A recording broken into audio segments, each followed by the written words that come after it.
That's it. We already talked about it. It's in your scripts. The greeting. Verbally, that's the only information I'm getting out there. And what did that greeting say? What does that greeting? Could you read that for me? Thank you. What does that greeting say? It says, "Thank you for calling Luminous Air Cosmetics. My name is Charmaine. May I have your name, please?" See, I get to think about your name there for a second. Yeah. Right? Charmaine. That greeting only talks about who we are. Again, in the greeting, we don't mention anything other than Luminous, right? You introduce yourself. Thank you for calling Luminous Air Cosmetics. Again, that illusion's being created. But that 20 seconds is so important because if you mess this portion on the call, if you screw it up, you destroy the illusion. It's shattered. And let me tell you something. It doesn't mean that in 30 seconds, the customer's going to say, you know what, I really don't feel like talking to you. How about I click? No, you know what they're going to do? They're going to make you work.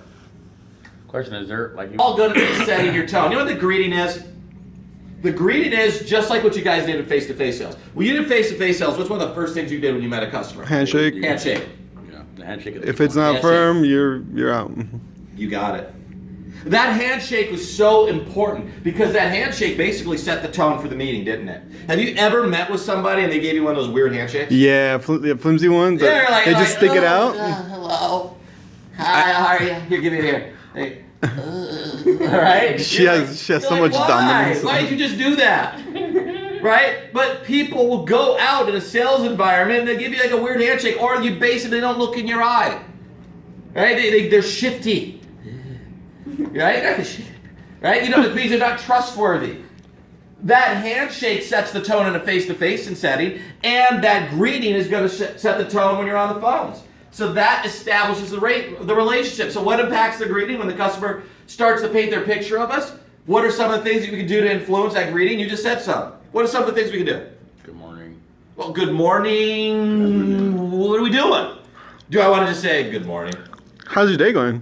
How's your day going? A little more enthusiasm. Oh, enthusiasm. What did you just say? Enthusiasm. Enthusiasm, right? Is that something that I have to put in on a call? Yeah. What else will affect the greeting? Excitement.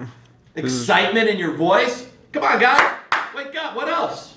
Your personality? Personality? Let me tell you something, how important personality is. When I interview people, the first thing I look at is their personality.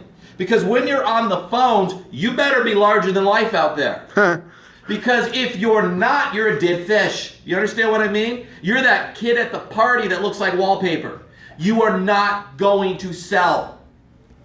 Your personality has to magnify and project over the phone, right? Because I'm competing. Right? When you're on the phone and you're talking to someone, they're competing for your attention. They could be watching TV. They have kids, right? What happens if a customer gets bored on the other end of the phone? You're done. So you have to make sure that your personality shines. So what's some of the things we can do to influence it? Number one, let's talk about this.